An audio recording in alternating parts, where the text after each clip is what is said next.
Siria está aquí, a 8 horas de avión de España. Es la mitad de grande y su población se concentra aquí. ¿Por qué? Porque toda esta zona es un enorme desierto, pero un desierto muy importante. Tiene 1/3 de las reservas de petróleo del mundo y también de gas natural, según algunos el nuevo petróleo. Para sacarlo de aquí y llevarlo a Europa, hay que rodear toda esta península y salir por el canal de Suez. Como te puedes imaginar, aquí te cobran. Pero hay otra manera más fácil, la línea recta. El que controle estas tuberías las puede abrir y cerrar, como un grifo. Si no pagas, no hay petróleo, ni gas. Esta región es la polla. La civilización en el planeta empieza en 3 sitios y este es uno de ellos. Mesopotamia, aquí. Sumer, que te sonará menos, pero es el puto inicio de todo. Aquí también. ¿Recuerdas la Torre de Babel de la Biblia? La hicieron estos tíos. Egipto, aquí. Siempre ha sido un punto de contacto entre Oriente y Occidente, dando a Asia salida al Mediterráneo. Quizá por eso aquí nacen las principales religiones monoteístas, el judaísmo, el cristianismo y el islam. El islam es el último que llega y de hecho acoge a las 2 anteriores. Adán, Noé, Moisés, Jesucristo son considerados profetas islámicos. Bueno, al grano. Como la zona es la hostia, todos han querido controlarla y siempre ha estado dentro de algún imperio. Persas, griegos, los romanos. El imperio romano termina partiéndose en 2, y finalmente solo sobrevive esto. Ahora es cuando la última religión monoteísta, el Islam, construye su propio imperio. ¿Te acuerdas de las cruzadas? Bueno, pues son los europeos cristianos intentando recuperar esta zona de la que estamos hablando. Los últimos en llegar son los turcos, que ojo, no vienen de Turquía, sino de a tomar por culo en Asia, junto con Gengis Khan. Lo conquistan todo y fundan el Imperio Otomano. El Imperio Otomano se queda ahí hasta la Primera Guerra Mundial, 600 años.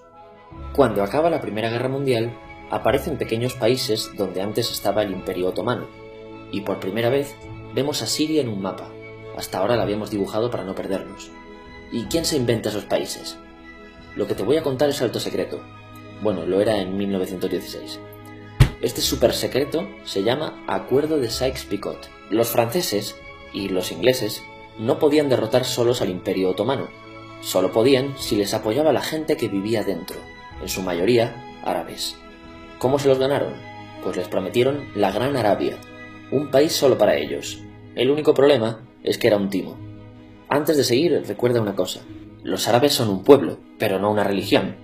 O sea, un árabe puede ser musulmán, puede ser cristiano, y antes del Islam parece que hubo tribus árabes con tradiciones judías. Bueno, pues a los árabes no les dieron ese único país que les habían prometido. En su lugar, franceses y británicos crearon muchos países pequeños. Estos países, obviamente, no eran países de verdad, sino zonas bajo su control con gobernantes puestos por ellos. Durante este tiempo hacen lo que quieren con la zona. Recuerda que hay petróleo. Siria, aunque no tiene grandes reservas, tiene fácil salida al mar, y Francia, que es la que se ha quedado con Siria, se lo da a compañías extranjeras. Después de la Segunda Guerra Mundial, los europeos se van. En el caso de Siria, son echados a patadas. Pero antes de irse, crean otro estado, Israel. No es el momento de hablar de ello, pero es un estado muy polémico que sus vecinos no reconocen. La prueba es que nada más irse los británicos, todos estos estados lo atacan. La zona, a partir de ahora, va a ser una puta bomba de relojería. ¿Y mientras qué pasa en Siria? Bueno, pues no es muy estable. Tiene golpes de estado constantes. En esa época aparece en Siria una ideología que se hace con el control y se expande por el mundo árabe, el Ba'ath. Esta ideología mezcla el antiguo sueño de una sola nación árabe con ideas socialistas. Y algo muy importante, es laica, o sea que no es religiosa. Siria se llega a unir con Egipto, un país con el que no tiene frontera. Pero no es algo raro, muchos de estos países intentan hacerlo también. Como recordarás, a esta gente se le había prometido un solo país y las ganas las seguían teniendo. Pero la unión falla. En este tiempo Egipto les convence para nacionalizar el petróleo. En Siria, Al-Assad, el padre del Assad de ahora, se convierte en jefe del estado Ba'ath. En Irak, también Ba'ath, comienza a ganar fuerza Saddam Hussein. Las diferencias entre ambos países dividen a los partidos Ba'ath de otros países en pro-Siria o pro-Irak. Ahora ocurre la Guerra Fría. El mundo se divide en 2, o eres de Estados Unidos o de la Unión Soviética. Son años muy movidos en los que se pegan constantemente con Israel, invaden su vecino Líbano y comienza una oposición islamista al régimen Ba'ath de Assad, los hermanos musulmanes. Vale, volvamos atrás un momento. Recuerdas que la mayoría de árabes eran musulmanes, ¿verdad? Pues dentro de los musulmanes hay 2 ramas fundamentales, los suníes, la mayoría, y los chiíes. En el caso de Siria, a pesar de ser un estado laico, los gobernantes como Assad y jefes militares eran chiíes, los cuales representan menos del 13%. En cambio, casi el 70% de la población es suní. Un dato curioso es que los cristianos son casi el 10%. Que los chiíes controlen el gobierno y el ejército mosquea a la población suní, y este sentimiento es aprovechado por los hermanos musulmanes, islamistas radicales suníes. Estos toman las armas en la ciudad de Hama en contra del gobierno, y Assad acaba con la revuelta a costa de matar miles de civiles y encarcelar a mucha gente. En el año 2000, Assad padre muere y le sucede Assad hijo. Ante las presiones libera a muchos presos, trae internet y esperanzas de cambio. Hay un periodo de gran debate político y aparece la oposición. También vuelven los hermanos musulmanes. Los siguientes años son difíciles. Arrestan a la oposición. Y Bush incluye Siria en el eje del mal, y esto la aísla. Está mal visto negociar con Siria. Los kurdos, un pueblo que vive distribuido por varios países de la zona, empiezan a protestar también.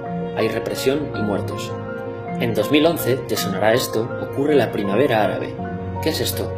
Bueno, es una protesta que se va propagando por todos los países árabes pidiendo más democracia.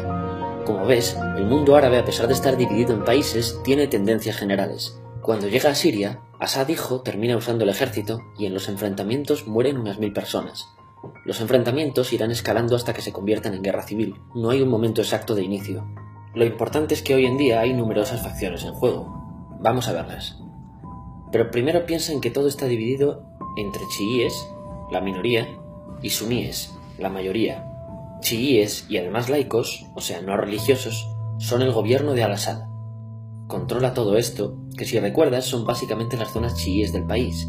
El gobierno de Assad está enfrentado al resto. También mayoritariamente laico, pero suní, es el Ejército Libre de Siria o FSA en inglés. Junto con el Frente Islámico, que es religioso, y otros 70 y pico grupos más, forman una coalición que la prensa llama simplemente la oposición. También suníes e islamistas, pero radicales, son Al-Nusra, llamados Al-Qaeda en Siria, porque son básicamente eso, Al-Qaeda en Siria. Otros islamistas radicales son el ISIS o Estado Islámico. Salen de Al-Qaeda en Irak, controlan la mayor parte de Siria e Irak y se han hecho famosos por sus atrocidades. Su objetivo teórico impacta a muchos. Es un Estado Islámico a lo largo de Asia, África y Levante, aunque a ti ya te suena, ¿verdad? En naranja tenemos al pueblo kurdo, que recordarás porque el presidente Al-Assad lo reprimió, al igual que gobiernos de países próximos también hacen. Ahora controlan militarmente esta zona. Antes de terminar, repasemos los apoyos internacionales a fecha de octubre de 2015. Las fuerzas de Al-Assad son apoyadas por Rusia, que ya tenía base militar en el país antes del conflicto, por Irán y por China. Todos son países de lo que Europa llama Oriente.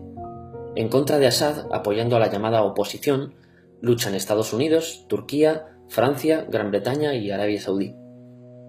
Podemos terminar con algunas conclusiones. Te advierto que esto ya es pura opinión. Si recapitulamos, vemos que la región es estratégica. Por su situación privilegiada, todos la quieren. Siria siempre ha estado bajo el paraguas de grandes imperios. Piensa que hace 100 años la actual Francia era Francia, Gran Bretaña era Gran Bretaña, pero es que hace 200 también, y hace 300 también, y hace 400 también. En cambio, Siria solo es Siria desde hace menos de 100 años, y solo se gobierna a sí misma desde hace poco más de 50. Además, jamás decidieron sus fronteras, se las impusieron.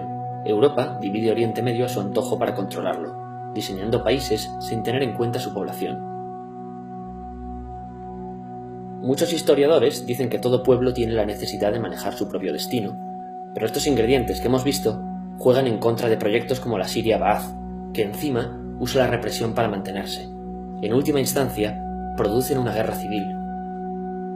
En este contexto no es extraño que aparezcan actores que se alimenten de la desesperación, el sentimiento suní de opresión y la visión de Occidente como invasor. ISIS usa la identidad árabe y la mitología de antiguos imperios. Cuando quieras entender el presente, pregúntate, ¿y el pasado?